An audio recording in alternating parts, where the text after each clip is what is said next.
The decision of which mutual fund to choose or funds to choose to add to one's portfolio is a very difficult one. Once that decision has been made, the next question comes, which is, which share class should I be choosing? For the purposes of this tutorial, we are primarily going to be discussing 4 different share classes, although there are just about as many share classes as there are letters of the alphabet. We are going to be discussing 4 different types of share classes of mutual funds: A, B, C, and no-load funds. The multiple different share types of mutual funds are created in order to have a wide variety of fee structures to choose from when selecting an investment. The ongoing expenses related to owning a mutual fund are typically categorized as management expense ratios, or MER. Often, individuals abbreviate this to just simply expense ratio. A portion of MER is what's commonly referred to as 12b-1 fees, which is a part of how an advisor or financial professional is compensated for purchasing the fund. Each share class of mutual fund carries a different MER, or expense ratio. Let's begin where the alphabet begins, with A. A shares typically indicate a fee structure that has a front-load charge. This means that there's a fee that is taken off of your initial investment, giving a haircut to your invested capital. Now, companies know that this upfront fee can be very unattractive to investors, so they typically offer a lower management expense ratio. A-share mutual funds offer the opportunity to have a reduced management expense ratio, as well as have the opportunity to reach breakpoints, which are levels of investment amount that would allow a reduction in the upfront fee that is charged. Those breakpoints can be reached by initial investment, by a letter of intent where an investor indicates their intention that they're going to reach a certain dollar amount, as well as a right of accumulation, which is an investor hits that breakpoint by continually depositing into the mutual fund.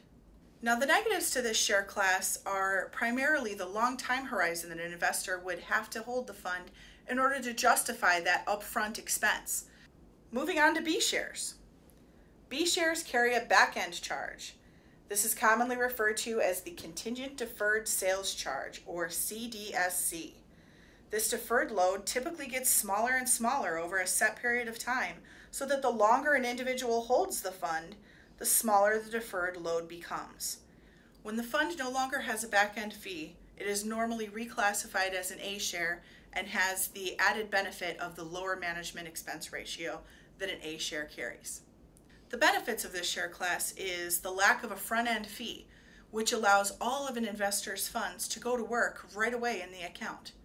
Another benefit is the conversion to A shares after the contingent deferred sales charge expires. The negatives to B shares are that there is no break point for that back-end sales charge, as well as the fact that it charges a higher expense ratio all along the way until it converts to an A share. Class C shares are what is commonly called a level load fund. This means there's not a front-end load, and if there's a back-end load, it's typically only 1%. And that back-end fee is often removed after holding the fund for 1 year. The benefits are the lack of a front load and minimal or a lack of a back load after 1 year. The negatives to C shares is that there is no opportunity for C shares to convert to A like there is with B, as well as C shares carry a higher management expense ratio, much higher than that of an A share. So this investment is typically suitable for an investor who doesn't plan to hold the mutual fund for a very long period of time. Finally, no-load funds are shares that are sold without a commission or a sales charge. These funds are distributed directly by the investment company and cannot be purchased through a secondary party. These types of funds can only be purchased directly from the fund company. The only disadvantage of these funds is that they do not come with any individual assisting you in making the decision, unless it's an advisor who operates on a fee-only basis and does not charge any fee in regards to the selection of the investments. When making any type of mutual fund investment or any investment, it's important to read the prospectus. It's also important to know how long you intend to hold the investment, how much you have to invest, and how often you plan on investing into the fund. And finally, the potential of needing to withdraw funds from the investment before you may intend to. As with any investment, if you're unsure what decision to make or what mutual fund to choose, it is always wise to consult with a financial professional to assist you in the process.